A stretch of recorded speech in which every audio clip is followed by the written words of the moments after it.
Isso é comum e é transversal a todos aqueles que estão a estudar, mas nós sabemos que o estudo não pode ser causa impeditiva de nós estarmos na casa de Deus, de nós, enfim, predispormos a deixar Deus usar-nos através dos nossos dons e talentos. Eu estou a falar a nível dos estudos, como também a nível do trabalho. O trabalho também não pode ser causa impeditiva de não estarmos na igreja ou de não assumirmos responsabilidades na igreja.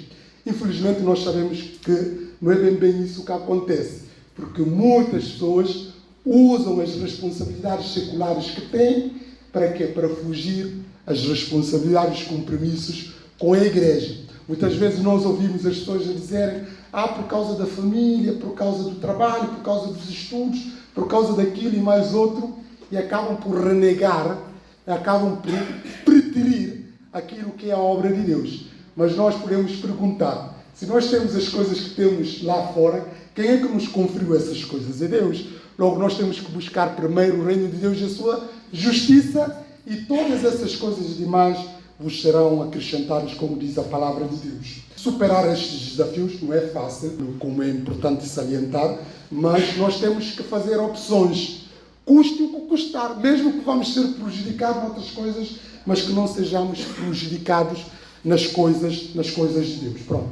É só esta parte. Agora vamos cingir diretamente aquilo que vai ser objeto da nossa meditação esta tarde. Pronto, o convite que eu recebi a propósito da celebração do 3º aniversário da juventude aqui da igreja, certo? É o 3º aniversário. E aproveito para vos dar parabéns por esta ocasião especial, esperando que essa data possa repetir muitas vezes até que o Senhor Jesus Cristo venha. Logo, o título que vai ser objeto da nossa meditação é sobre a nossa identidade. Mas a identidade é algo que nos identifica. É tipo o nosso bilhete de identidade, que é um documento que, enfim, quando a pessoa apropria desse documento ou tem contato com esse documento, consegue saber aquilo que é a nossa origem, aquilo que é a nossa identidade, consegue ter muitas informações. Hoje aqui em Portugal fala-se de cartão de cidadão, mas é bilhete de identidade. E este cartão de cidadão tem lá dados barométricos que, enfim, que vai envolver muita informação que os sistemas de registro conseguem apanhar, sobretudo o nosso assento, que tem a ver com o registro narrativa completa, e mais outros, enfim, documentos que têm a ver com o nosso percurso como cidadão, etc, etc. E também contém lá onde nós nascemos, os nossos progenitores, nesse caso os nossos pais, e, enfim, data de nascimento. Sabemos que muitos não ficam confortáveis em saber exatamente a idade que têm, mas esse bilhete de identidade tem lá todas essas informações. E nesse contexto, sobretudo os países desenvolvidos, quando a máquina registra esse documento, aquilo que nós vemos nesse cartão, eles conseguem ter ainda muito mais informações do que aquilo que nós imaginamos. Pronto. Logo, a identidade de uma pessoa tem a ver com a sua origem, proveniência e aquilo que essa pessoa andou a construir ao longo da sua vida, mesmo que não tenha, enfim, idade assim tão expressiva ou tão significativa, mas essas informações, esses dados contêm informações dessa pessoa. Mas nós sabemos que há várias identidades, nós não somos todos da mesma identidade. Se começarmos aqui, podemos partir do princípio que todos aqui são guineenses, certo? Todos ou não? Alguém? Pronto. Há pessoas que são de outras proveniências. E já agora, se não for inconveniente da minha parte, podem-me só dizer a vossa nacionalidade, rapidamente. Cabo Verde, Angola e mais. Acabou. Pronto. Pelo menos temos aqui 3 identidades. Mas também parte do princípio que alguns também são aqui portugueses. Quem tem a nacionalidade portuguesa aqui? Pronto. Eu também tenho. Pronto. Esses que têm dupla nacionalidade. Neste caso, dupla nacionalidade. Logo, tem dupla identidade, digamos assim, porque tem a nacionalidade. Podemos, nessa questão de identidade ainda que vamos falar, nós falamos aqui da identidade, mas a identidade pode ser originária, como pode ser derivada. Por exemplo, eu tenho a nacionalidade portuguesa, mas eu não sou originário de Portugal. Logo, essa nacionalidade é uma nacionalidade derivada. Eu não sei se alguém aqui tem a nacionalidade por nascer aqui ou é essa nacionalidade tal como eu que é derivada. Alguém nasceu aqui em Portugal? Então, pronto, ela é a única, não é? Pronto, então neste caso, ela tem a nacionalidade dela, neste caso, a identidade primária dela é a identidade portuguesa.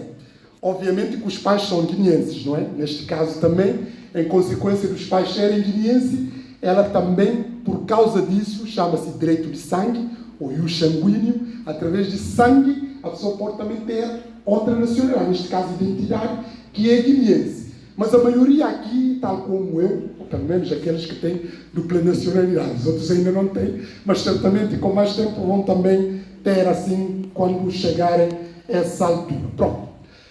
Mas não sei se além dessa dupla nacionalidade, aqui há algumas pessoas que têm dupla identidade. Não sei se alguém tem aqui tripla identidade. Pode haver situações. Então não há, só temos aqui, pelo menos, pessoas maioritárias têm uma identidade e outras têm dupla, não há mais do que isso. Pronto. Mas, nessas identidades que nós estamos a falar, começamos na identidade guineense. Nós, quando falamos da identidade guineense, a identidade guineense não é uma identidade homogénica. Quando diz que não é uma identidade homogénica, estou a falar que não é uma identidade que podemos dizer, se ver um guineense, dizer que esse guineense é igual aos outros guineenses. Não estou a falar de personalidade. Por exemplo, a nacionalidade portuguesa, quem é português, o povo português, a identidade é homogénica. Por quê? Porque não há diferença. Só falam uma língua, que é a língua portuguesa. A cultura é igual. A Guiné, essa realidade, enfim, não é bem assim. Porque nós somos guineenses, mas nós temos várias etnias, que nós chamamos raças, e essas raças têm particularidades. E essas particularidades têm a ver com a identidade também.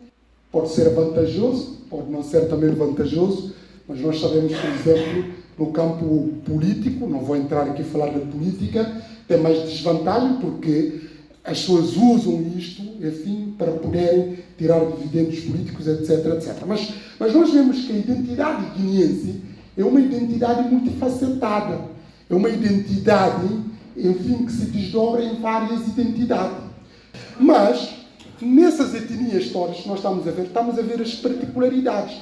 Mas mesmo, por exemplo, a etnia, por exemplo, se nós pensarmos a etnia balanta, a própria etnia papel ou manjaca, também não é, enfim, uniforme, porque há diferentes. E tem também as suas rivalidades lá, as suas particularidades, como posso falar de outras.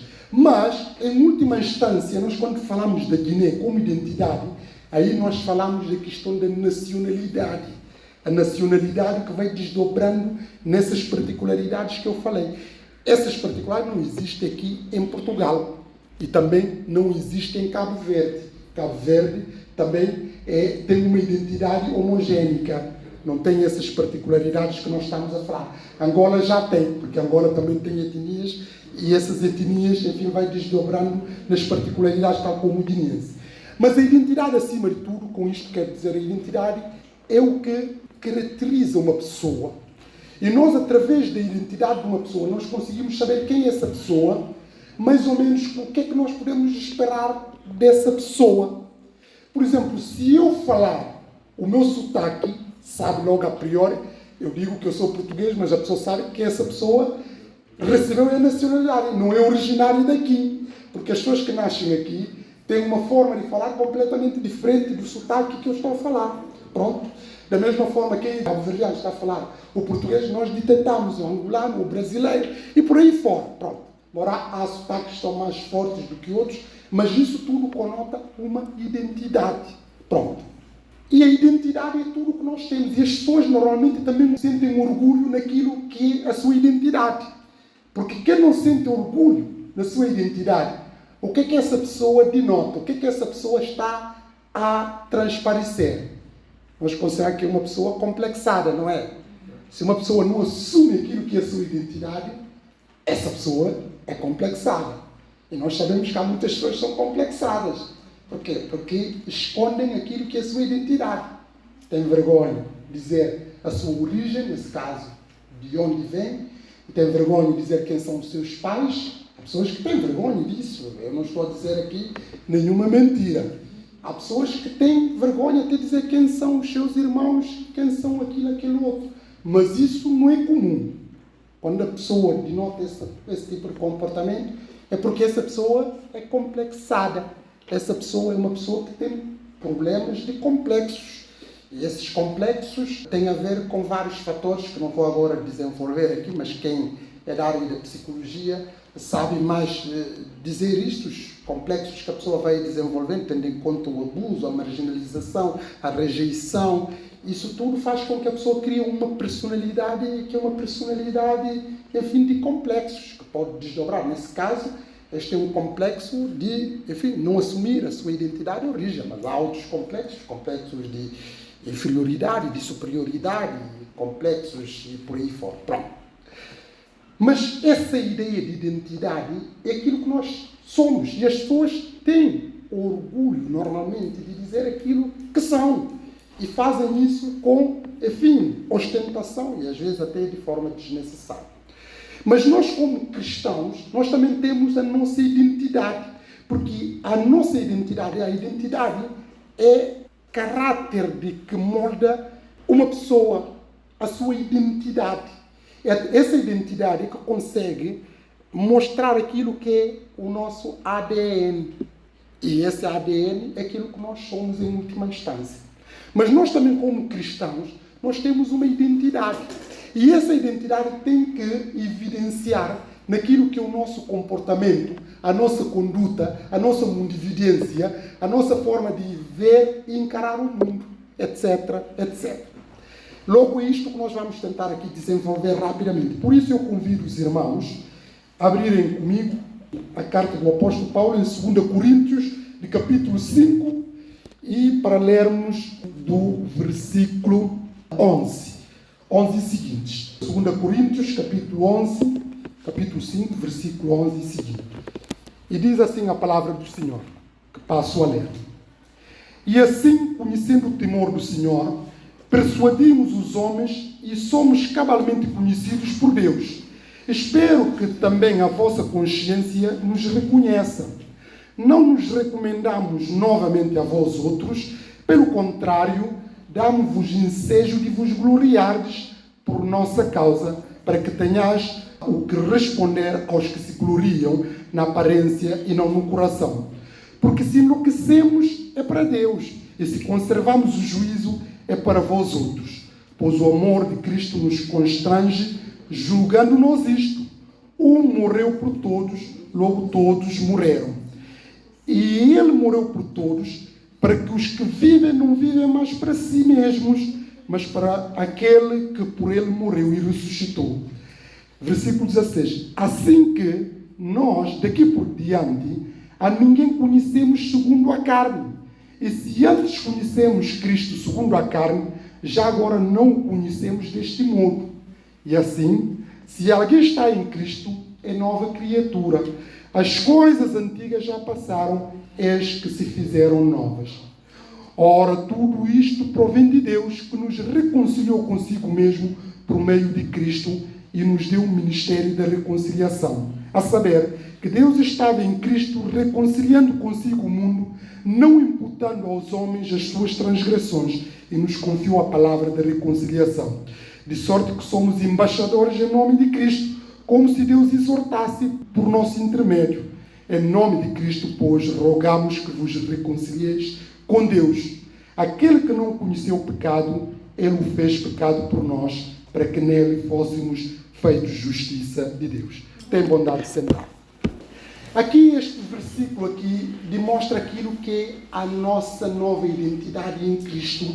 E o que é que essa nova identidade em Cristo também espera de nós. Essa nova identidade tem alguns princípios e valores que devem nortear a vida de um cristão. Desde logo o apóstolo Paulo fala neste capítulo da perspectiva daquilo que é a condição anterior, aquilo que é a antiga identidade, neste caso a velha vida com a nova vida. E a velha vida tinha enfim, registros que são notórios, nomeadamente arrogância, vaidade, carnalidade, mundanismo, enfim, arbitrariedade, abuso, violência, violação, discriminação, rejeição, intrigas, confusão, guerra e por aí fora, etc, etc. Isto é a natureza da velha vida do homem pecaminoso. Mas esta natureza, nós que somos filhos de Deus, somos transformados. E essa transformação dá-nos uma nova identidade. E esta nova identidade é que nós vemos que faz com que nós também adotamos outra mentalidade, outra vivência, outra forma de encarar os desafios da vida e acabamos por nutrir destes princípios, destes valores. É curioso notar que eu, quando cheguei aqui, vi o bilhete que deram, a passagem que está aqui, que é o 2 Coríntios, capítulo 5, 17, que é a passagem também que eu propus para analisar, sobretudo, centralizar aqui a grande verdade bíblica. Porque o apóstolo Paulo fala aqui daquilo que é a natureza antiga que os crentes tinham, sobretudo a sua postura em encarar a vida cristã.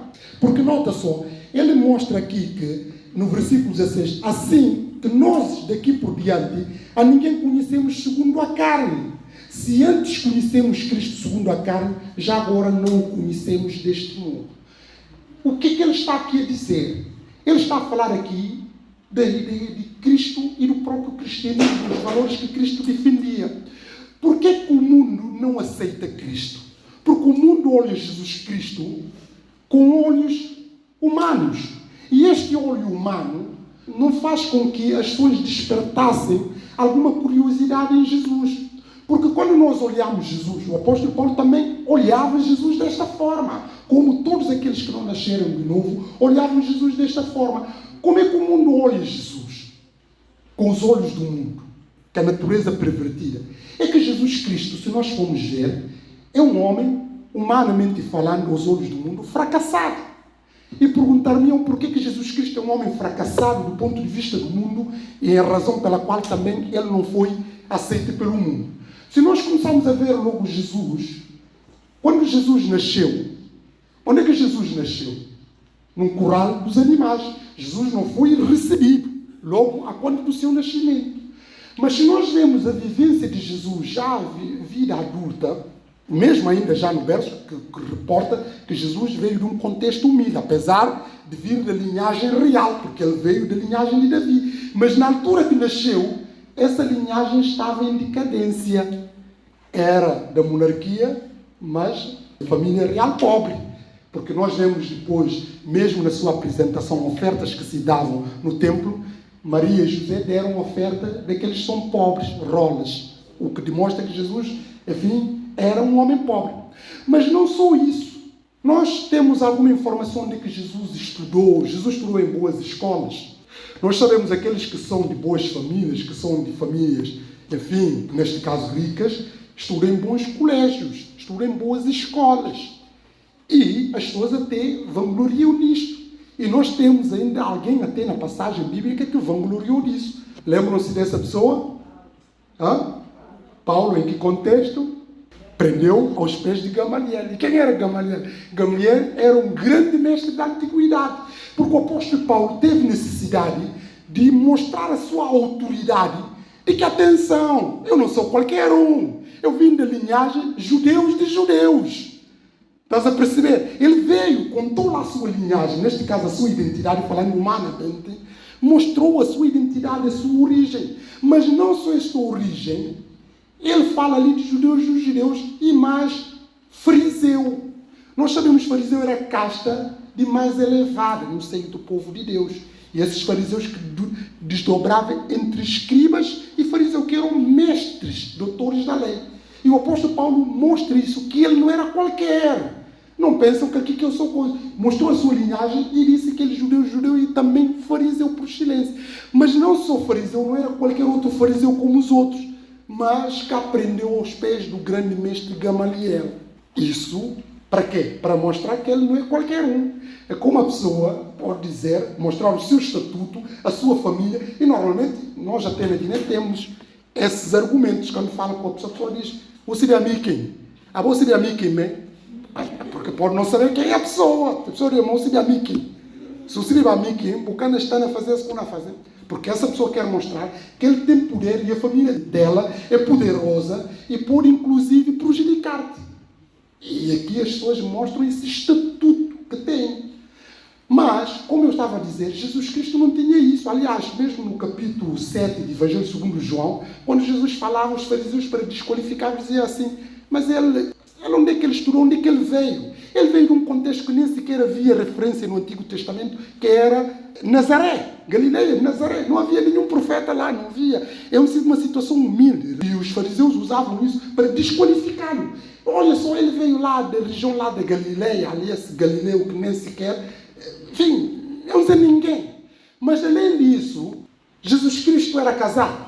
Não era casado. Naquela altura, um homem, para ser homem de verdade, tinha que ser um homem casado. Mesmo ainda hoje, embora já de forma mais diluída, um homem que não é casado, enfim, muitas pessoas começam a suspeitar muitas coisas e a catalogar muitas coisas. Pronto, não sei se alguém aqui é casado. A maioria não são casados porque ainda também são jovens. Pronto, mas certamente um dia chegarão lá, um dia casar. Mas se começarem a ter determinada idade, imaginem, 40 e tal, 50 e tal, e não casarem, vão começar a ter muito estigma e preconceito da própria sociedade e da própria família, etc, etc. Pronto. Mas Jesus não era um homem casado. Mas além disso, que Jesus não era um homem casado, que era visto como um homem fracassado, entre aspas, Jesus também não trabalhava. E perguntar-me-ão, como é que ele vivia? Como é que Jesus vivia? Eu pergunto-vos essa pergunta. Como é que Jesus vivia? Sintam-se à vontade, não ficam com medo de enganarem. Estamos aqui para não ficarem também a dormir só ao vivo. Como é que Jesus vivia? Vivia de esmolas, de ofertas. E essas ofertas, quem é que dava essas ofertas? Mulheres. Eram mulheres que sustentavam o ministério de Jesus. Mulheres de alta sociedade. Se forem ver o Evangelho segundo Lucas, esta verdade está lá. Mulheres que ele também até curou, que eram mulheres muito destacadas, alguns até de palácio e essas coisas todas, foram mulheres que ele curou, são mulheres que vendiam as suas propriedades e sustentavam o ministério de Jesus. Ou seja, Jesus vivia de apoio das mulheres. Quer dizer, um homem que não tinha família, que não tinha, enfim, veio de um contexto humilde, que não casava, não tinha filho, e ao mesmo tempo vivia de esmolas, inclusive das mulheres, mesmo ainda hoje, homem que é sustentado pelas mulheres, esse homem não é propriamente tem boa fama. Não vou usar a expressão que o mundo usa, porque, enfim, nem fica bem estar a usar aqui. Mas nós sabemos a expressão que se usa para qualificar o homem que vive dependente da mulher. Mas Jesus era sustentado pelas mulheres que vendiam as suas propriedades para apoiar o seu ministério. Mas além desta situação toda, nós vemos que Jesus não tinha propriedade. Mas além de propriedade, mesmo a aparência de Jesus não era uma aparência atrativa. Nós vemos isso em Isaías 53. O servo de Deus, neste caso o profeta, demonstrava isso. A sua aparência não era atrativa.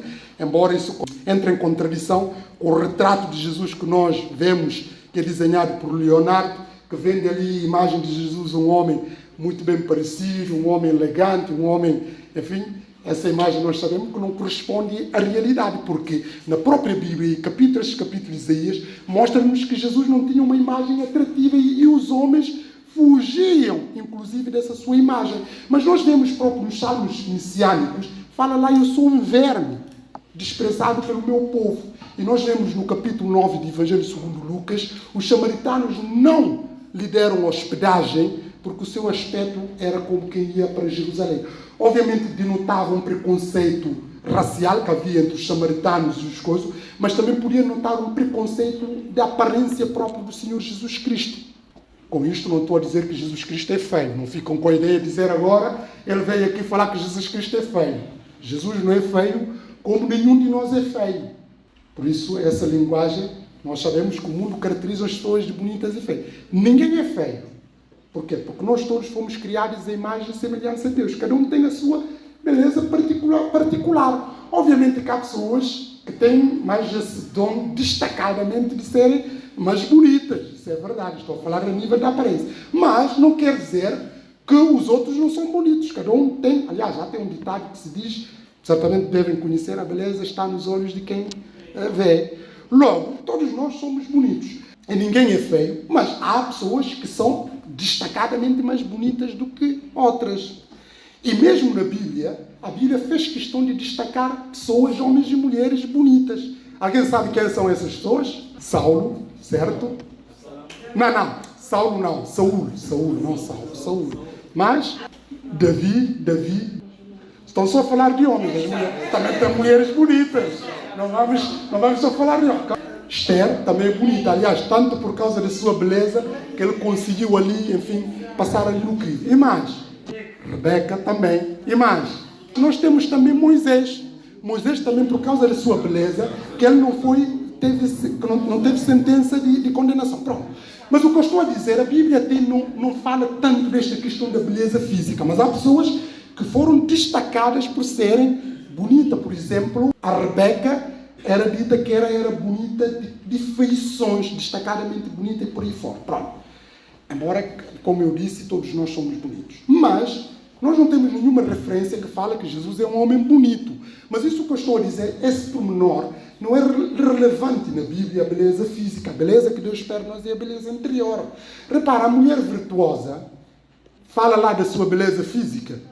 Não fala? Fala ou não fala? Não fala. O que é que fala lá? Da sua beleza interior, que é a beleza de ser uma mulher temente a Deus, uma mulher de virtudes e de qualidades.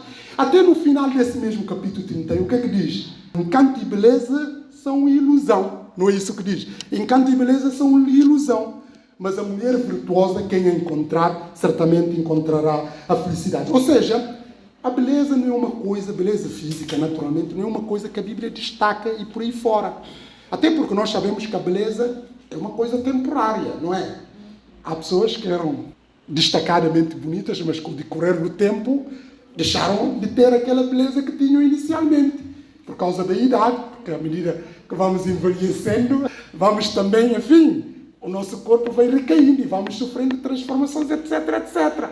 E por aí fora. Ou também, e essa beleza pode ser atingida por acidente. Uma pessoa pode estar bem e tiver um acidente, deixa de ter aquela condição original que tinha. Ou até por doença. A pessoa pode estar bem, doença de fômicos. E idade, podia dizer outros fatores, etc, etc. Mas, por isso a beleza é uma coisa temporária. Nós não refugiamos nessas coisas. Por isso a Bíblia nem sequer dá dessa importância. Mas a beleza interior, essa é mais importante. Essa é que requer das virtudes espirituais, virtudes humano-espirituais. Mas nós vemos que Jesus não tinha isso, falando destacadamente, questão da beleza. Não tinha propriedade, não tinha família, não tinha, enfim, não estudou na boas escolas. Não. Esta é a razão pela qual ele foi rejeitado. E além do mais, Jesus Cristo foi condenado como um criminoso, como um bandido. Logo, quando se olha de Jesus desta forma, o apóstolo Paulo vai dizer em outras passagens, maldito aquele que é pendurado no madeiro. Logo, ser maldito, os judeus consideravam aqueles que eram crucificados, eram marginais da sociedade, eram pessoas, enfim, piores que existiam. E Jesus foi crucificado. Logo, essa pessoa não pode merecer humanamente no mundo como sendo um herói. Essa é a razão pela qual as pessoas desprezam Jesus Cristo. Por isso o apóstolo Paulo, nesta passagem aqui, ele diz: e assim que nós, daqui por diante, a ninguém conhecemos segundo a carne. Porque conhecer as pessoas segundo a carne é julgar pelas aparências. E esse julgar as pessoas pela aparência, nós enganamos. É verdade ou não é verdade? Diz que não se pode julgar um livro pela capa. Tu olhas para uma pessoa e começas a julgar essa pessoa, pode correr riscos. Mas o mundo é assim que faz. O mundo julga as pessoas pela aparência, por aquilo que denota, etc, etc. Por isso o apóstolo Paulo diz, assim que nós daqui por diante, a ninguém conhecemos segundo a carne. Se antes conhecemos Cristo segundo a carne, esse conhecer de antes conhecemos Cristo como a carne, é demonstrar que Jesus Cristo humanamente não tinha pergaminhos, não tinha virtudes para ser um herói, porque é um fracassado. É um homem perdido, é um homem que não tem conquista, não ganhou nada, não teve proeminência, não teve destaque, etc, etc. Nós olhávamos Jesus desta forma, mas agora não. Porque ele diz assim, se antes conhecemos Cristo segundo a carne, já agora não o conhecemos desse modo. Nós já não olhamos deste modo. Nós já olhamos Jesus Cristo com um olhar espiritual, com o olhar de Deus. E esse olhar de Deus é reconhecer Jesus Cristo como Senhor e Salvador das nossas vidas. É saber que Jesus Cristo é o único caminho para a salvação. E é somente Jesus que nós chegamos à fé. E o apóstolo Paulo deixou essa situação, essa natureza. E assim, se alguém está em Cristo, é nova criatura. As coisas antigas já passaram, eis que se fizeram novas. Ou seja, a nova identidade. A identidade antiga que olhava as pessoas pela aparência, que baseava no preconceito, no egoísmo, na vaidade, enfim, nas rivalidades, nas querelas, guerras, etc, etc. O crente muda, passa por uma metamorfose, uma transformação. E esta transformação é nova identidade, que nós passamos a ter uma identidade do céu. Uma identidade que não é identidade deste mundo, e já não pertencemos a este mundo e não fazemos parte deste mundo. Logo ele diz agora assim, e se alguém está em Cristo, nova criatura, as coisas antigas já passaram, as que se fizeram novo. E ele vai mostrar que é através do ministério da reconciliação que nós obtivemos essa nova identidade. E esse ministério da reconciliação tem a ver com aquilo que Cristo fez por nós. Logo, Cristo não só reconciliou-nos com Deus, como nós vemos, mas também conferiu-nos o ministério da reconciliação. Logo, isto passa a ser a nossa nova identidade. Logo, essa nova identidade que nós temos agora em Cristo, que conferiu-nos o ministério da reconciliação. Mas Cristo reconciliou-nos primeiro com Deus e deu-nos também o ministério da reconciliação. Vamos agora ver o que é que se espera deste ministério da reconciliação. Muito rapidamente, nós vemos aqui, ora, tudo provém de Deus, que nos reconciliou consigo, mesmo por meio de Cristo, e nos deu o ministério da reconciliação. A saber, que Deus estava em Cristo reconciliando consigo o mundo, não imputando aos homens as suas transgressões, e nos confiou a palavra da reconciliação. Agora, nota no versículo 20. De sorte que somos embaixadores em nome de Cristo, como se Deus exortasse por nosso intermédio. Nós somos embaixadores. O ministério da reconciliação confere-nos um estatuto de diplomatas. Sabe que um embaixador é um diplomata. E este diplomata é diplomata por excelência. Não é um diplomata qualquer. É um diplomata top da carreira. Logo, nós estamos em representação. Mas essa representação, essa nova identidade, nós só fomos dados através do ministério da reconciliação. E nós vamos ver o que é que essa nova identidade espera de nós. Desde logo nós vemos aqui que um embaixador tem um ministério de reconciliação, como nós acabamos de ler, de reconciliar as pessoas com a palavra de Deus. E isso leva-nos também a evangelizar, a dar o testemunho, a fazer as pessoas, a persuadir as pessoas, através da ação do Espírito Santo em nós, para aderirem à mensagem do Evangelho. Logo, é um ministério de reconciliações que nós temos, como nós podemos ver aqui no versículo 18, que nós fomos conferidos o ministério da reconciliação. E depois, nós vemos que um embaixador também prega a mensagem da reconciliação no versículo 20. Mas não só prega a mensagem da reconciliação, nós também vemos que o embaixador vive em terra estranha. Ou seja, qualquer embaixador não é uma pessoa daquele território. Repare, a maioria das pessoas são guineenses. Não podem ser embaixadores na Guiné. Falamos secularmente, não podem ser embaixadores da Guiné. Como é que vão ser lá embaixador? Embaixador tem que ser uma pessoa que vive num país estranho a representar o seu país. Eu não posso ser embaixador na Guiné-Bissau, também não posso ser embaixador aqui em Portugal. Agora, os que não têm nacionalidade portuguesa podem ser embaixadores aqui da Guiné-Bissau aqui em Portugal. Podem, pronto. Podem ser como podem ser em outros países. Logo, a nova identidade em nós demonstra que nós também não somos deste mundo. A nossa pátria já não é neste mundo. Nós já não somos guineenses, nem somos papéis, ou de etnia manjaca, ou por aí fora, ou cabo-verdianos, ou angolanos. Não. Quando digo que nós não somos, não quero dizer porque quando essa identidade choca com a nossa identidade do céu, qual é que sobrepõe? É do céu. Logo nós, para nós o mais importante não é a nossa identidade terrena, é a identidade do céu, porque já nós somos, como vemos, nova criatura em Deus. Logo, um embaixador é uma pessoa que vive em terras estranhas. Nós também estamos a viver como estrangeiros e peregrinos neste mundo. Não vou agora desdobrar para fazer essa diferenciação entre estrangeiro e peregrino. Mas é uma pessoa que está num sítio que não é o seu habitat normal, onde ele navega normalmente. Logo, nós não somos deste mundo. Ora, não sendo nós deste mundo, nós somos estrangeiros, somos peregrinos neste mundo. Por isso nós não temos que pactuar com este mundo. Como já foi lido aqui, Romanos capítulo 12, o apóstolo Paulo vai a pedir encarecidamente: rogo-vos, pois, irmãos, pela misericórdia de Deus, que apresenteis o vosso corpo como sacrifício vivo, santo, agradável a Deus, que é o vosso culto racional. E depois diz: não vos conformeis com este mundo. Por que nós não podemos conformar com este mundo? Porque os valores deste mundo já não são os nossos valores. Tínhamos esses valores antigamente, mas agora a nossa identidade é uma identidade celestial. Logo, essa nova identidade choca-se com a identidade do mundo. O que é a identidade do mundo? É promiscuidade, é vaidade, é carnalidade, é mundanismo e essas coisas todas. E nós, como jovens, vocês como jovens, confrontam-se com esses desafios do mundo. O que é que a juventude hoje em dia apregou? Que, infelizmente, muitos crentes deixam engodar e levar-se. Se nós falarmos, por exemplo, hoje da pureza sexual, as pessoas concordam com isso? Não concordam. Quando falo da pureza sexual, estou a falar de os jovens guardarem-se até o casamento. Neste caso, o sexo só depois do casamento. Mas o mundo não é isto que defende. O mundo não defende isto, a pureza sexual. O mundo defende que nós temos que viver, nós temos que, enfim, começar já desde a adolescência. Antes para da adolescência júnior, já devemos começar a explorar a nossa sexualidade. É isso que o mundo vende nas novelas, nas revistas, nas conversas e por aí fora. E se um jovem cristão dizer o contrário, de tentar mostrar a sua nova identidade, o que é que acontece com esse jovem? Ele é objeto de chacota, de gozo, de desprezo e de ridicularização e de ser considerado antiquado, fanático, etc, etc, e outros pejorativos.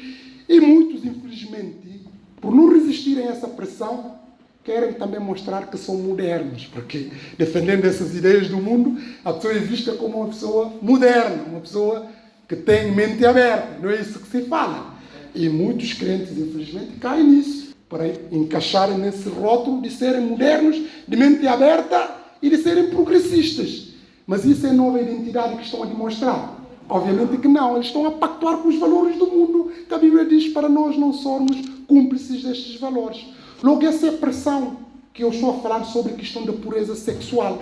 Mas não é só o ato de praticar sexualidade, explorar a sexualidade, mas como também desdobrar-se em, enfim, fornicação e explorar pornografia, essas coisas todas. São os desafios que colocam os jovens, inclusive os nossos jovens. E nós não vamos fazer vistas grossas, que muitos dos nossos jovens não são apanhados nessas teias, nessas falsas mensagens que o mundo, enfim, propaga. É verdade. Não vamos partir do princípio que os nossos jovens estão isentos dessas tentações, dessa influência mundana. Porque isto é pão de cada dia. Nós passamos pouco tempo na igreja e lidamos mais com pessoas do mundo. Mas é preciso nós vincarmos a nossa identidade, porque somos embaixadores nesses círculos, de darmos o nosso testemunho e estarmos preparados para pagar o preço que vamos ter que pagar, etc, etc. Mas nós vemos aqui, desde logo, que o embaixador é uma pessoa que, enfim, vive em terra estranha. Mas também nós vemos que o embaixador fala em nome do seu governo. Um embaixador não fala aquilo que lhe apetece. Não fala aquilo que é as suas convicções, aquilo que pensa. Se fizer isso, o que é que vai lhe acontecer? Vai ser demitido. O embaixador está para falar aquilo que o seu governo pensa, aquilo que o seu país quer que fale. Mesmo que ele não concorde com aquelas coisas, ele tem que fazer aquilo que o seu país lhe obriga a fazer. O embaixador não está em representação de si. Nós, quando estamos em representação de nós falamos aquilo que nós pensamos. Mas quando somos embaixadores, diplomatas, nós temos que ter cuidado. Às vezes até dizem isso, os diplomatas só têm que ter uma linguagem diplomática, quem tem, por exemplo, personalidade muito forte, muito, enfim, vincada, não pode ser diplomata, porque há coisas que às vezes a pessoa tem mesmo que não concorda, se falar ali, corre o risco, corre mesmo o risco. O risco tanto para o seu país como no país também de acolhimento, porque pode ser considerado persona não grata. E ser considerado persona não grata é expulsão. Logo, o embaixador, ele não fala aquilo que pensa, ele fala aquilo que é do seu país. Nós não falamos aquilo que nós pensamos e julgamos e achamos. Nós falamos aquilo que a palavra de Deus ensina. Mas a verdade é que muitos crentes caem nessa coisa de achismo. Eu acho, eu penso. Mas pensa o quê? Tem que pensar aquilo que está na palavra de Deus. Apóstolo Paulo diz, nada podemos contra a verdade, senão em favor da própria verdade. Ninguém pode lançar outro fundamento. E se a pessoa quer achar coisas fora da palavra de Deus, tem que ser censurado, tem que ser ignorado, etc, etc. Logo, o embaixador também, ele não fala aquilo que pensa, porque ele fala aquilo que é a representação do seu país. Mas nós também vemos que o embaixador tem em suas mãos a honra do seu país. Ele pode dignificar o seu país como não dignificar o seu país. Se um embaixador foi apanhado numa situação menos correta do ponto de vista humano-social, imagine, por exemplo, num crime de pedofilia, ou de abuso, ou de fuga aos impostos, essas coisas, esse embaixador vai perder o cargo. É uma vergonha para o seu país. Por quê? Porque ele não está a dignificar o seu país. E nós também, filhos de Deus, quando nós estamos a dar mau testemunho, nós estamos a prejudicar o nome de Deus. Esta é a razão pela qual o nosso testemunho é muito importante. A pessoa não pode dizer, não, a minha vida é o que sei, a minha vida faço o que... Não! Quando nós carregamos nomes de crentes, essa nova identidade, nós temos responsabilidade de zelar por isso. É como, por exemplo, os pais, quem tem filhos e sabe que os pais, se não tiverem conduta decente, vão prejudicar os próprios filhos, porque os filhos vão depois serem prejudicados. Embora há um ditado que se diz, cada cabeça a sua sentença, mas nós sabemos que bem não é isso. Essa cada cabeça a sua sentença, ou cada um que tem cara a cara com as suas responsabilidades, não é bem assim. Nós podemos ser retaliados, prejudicados, por causa do comportamento daqueles que nos são mais próximos, etc, etc. Logo, o comportamento de um embaixador, se não dignifica o seu país, é uma vergonha. E esse embaixador corre o risco de ter problemas, etc, etc. Por isso, nós também, como embaixadores, nós temos que honrar o nome que nós carregamos, o nome do Evangelho, para darmos um bom testemunho da palavra de Deus. Mas isso não fica só por aí. Esta nova identidade tem múltiplas funções que nós aqui vemos. Mas nós também vemos que o embaixador deve transmitir a mensagem que ouviu. Tem que transmitir. E não tem que transmitir coisas falsificadas. Apóstolo Paulo diz, porque eu recebi do Senhor, eu também vos transmiti. De graça recebeste, de graça dai. E essa mensagem tem que ser entregue fielmente, não adulterada, não em heresia, não em falsificação, não para agradar e nem querer agradar. Tem que ser tal como está, porque ai de quem acrescente alguma coisa ou retirar alguma coisa da palavra de Deus. Mas nós sabemos que a realidade evangélica não é bem isso, não é? Porque há muita gente que quer acrescentar, que quer agradar, que quer engodar. Já estamos a esgotar o nosso tempo, já está quase a acabar, mas vocês sabem que hoje em dia um dos grandes desafios que nós corremos, sobretudo na classe de pessoas mais jovens que veem essas coisas, é que as pessoas falam já que a mensagem bíblica, nós temos que interpretar a mensagem bíblica de acordo com o contexto social que nós vivemos. Na hermenêutica bíblica, os teólogos, a começar com os próprios teólogos, já negam muitas coisas da passagem bíblica. Por exemplo, chame isso de fazer uma interpretação atualista. O que é a interpretação atualista? É interpretar a Bíblia à luz daquilo que é a mundividência social que nós estamos inseridos. Eu estudei Direito, para quem estuda Direito sabe muito bem disso, como a lei pode dizer uma coisa um tempo e passar outro tempo e diz outra coisa completamente diferente. Vou dar um exemplo aqui. O artigo 24 da Constituição Portuguesa diz que a vida do ser humano é inviolável. A vida do ser humano é inviolável. E depois diz, em caso algum pode haver pena de morte. Tudo bem. Esse artigo foi escrito na primeira, depois de 25 de abril, na primeira Constituição que foi feita. A vida do ser humano é inviolável. Todos nós, as pessoas estudaram isso. Mas com o tempo, chegou à conclusão que a vida realmente do ser humano não é o que está lá, é inviolável, não é bem isso. E esse artigo mudado, não foi transformado. Continua lá, está lá. Se for no artigo 24, vão lá ver. Mas legalizou-se o aborto. Legalizou-se o aborto. A mulher, hoje, com 10 semanas, independentemente de motivos, que pode chegar lá e pode abortar no hospital sem qualquer tipo de problema. Logo, este preceito já foi violado. Mas, além do mais, vem ainda a ideia de eutanásia, que agora tem ali uns zigue-zague, mas o Tribunal Constitucional entendeu que a lei de eutanásia não viola aquela disposição constitucional. Ou seja, a pessoa pode querer morrer e ser o Estado assistir a essa morte, desde que seja feito em determinados parâmetros, etc, etc. Embora ainda a lei não entrou em vigor, porque há lá muitas coisas que deu lá a volta, mas tudo indica que futuramente isso pode ser.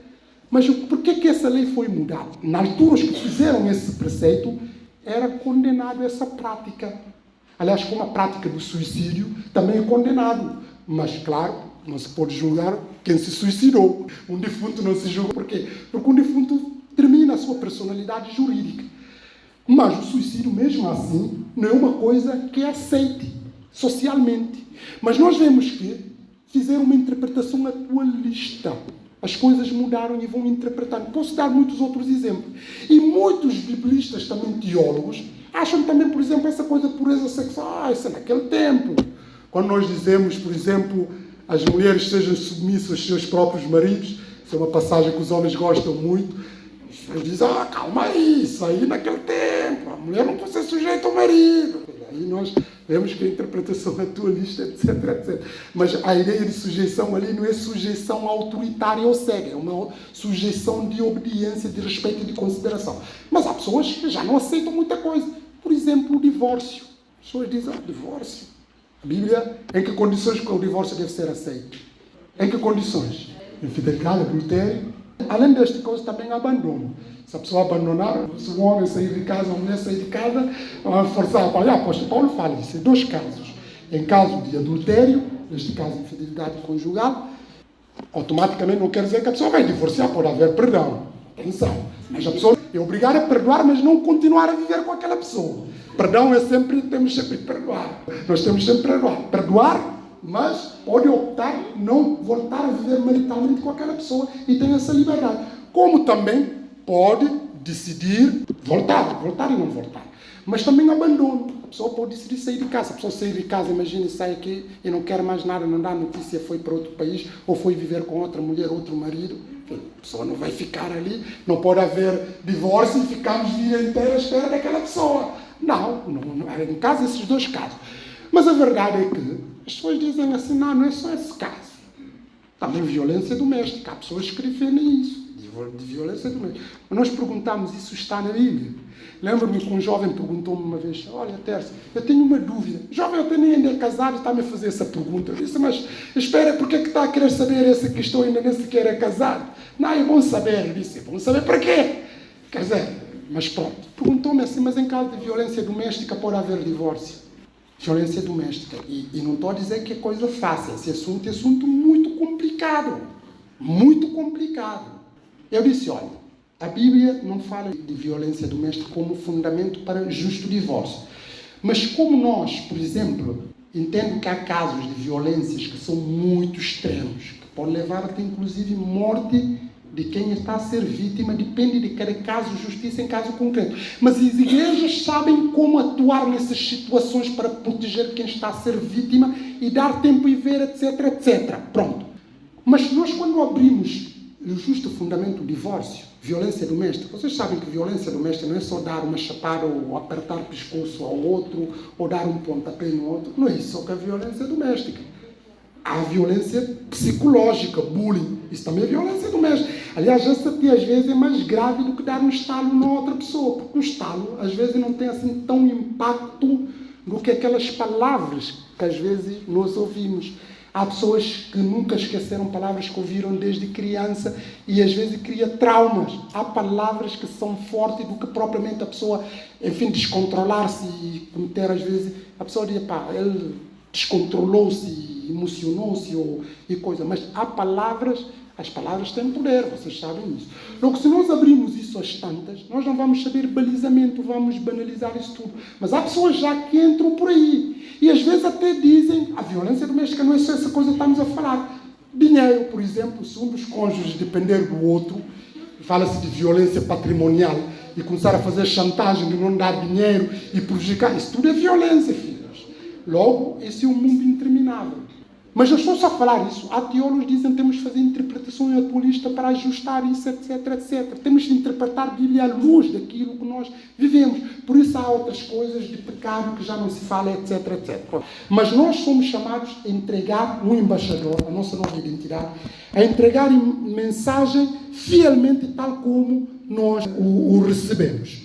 Mas nós vemos depois que o embaixador nunca se naturaliza, nunca toma outra cidadania e por aí fora. Isso tudo, resumindo e concluindo, demonstra a nossa nova identidade. E esta nova identidade, como jovens, como crentes no Senhor Jesus Cristo, nós temos que demonstrar essa luz para o mundo. De sermos sal e luz do mundo, tal como a palavra de Deus nos ensina. Há muita pressão, é verdade. Há muita, condicionalismos. Há muita coisa que vai nos tentar distrair, mas nós temos que ter a convicção. Alguém falava aqui que diziam assim, mas tu estás aqui em Portugal, coisas de igreja.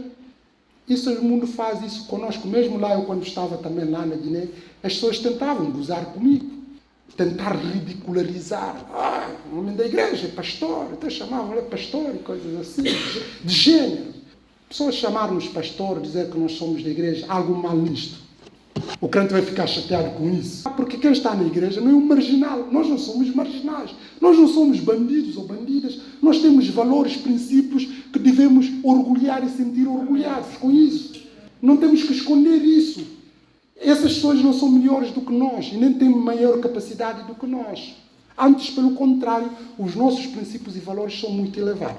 Por isso, o desafio para terminar é de nós encararmos essa nova identidade e marcar diferença com ela no mundo em que estamos inseridos. E vocês, como jovens, têm muita potencialidade, muitas qualidades, muitos dons, muitos talentos, e esses esforços, esses dons e talentos têm que investir, acima de tudo, no reino de Deus. Como diz, buscai primeiro o reino de Deus e a sua justiça, e todas essas coisas vos serão acrescentadas. Que Deus vos abençoe, que Deus vos ajude, que possam continuar firmes e determinados no caminho do Senhor, porque assim também estarão a provar que têm uma nova identidade, estarão a provar que são filhos de Deus, estarão a provar que são agentes do reino de Deus para a glória e louvor do nosso bendito Jesus Cristo. Amém?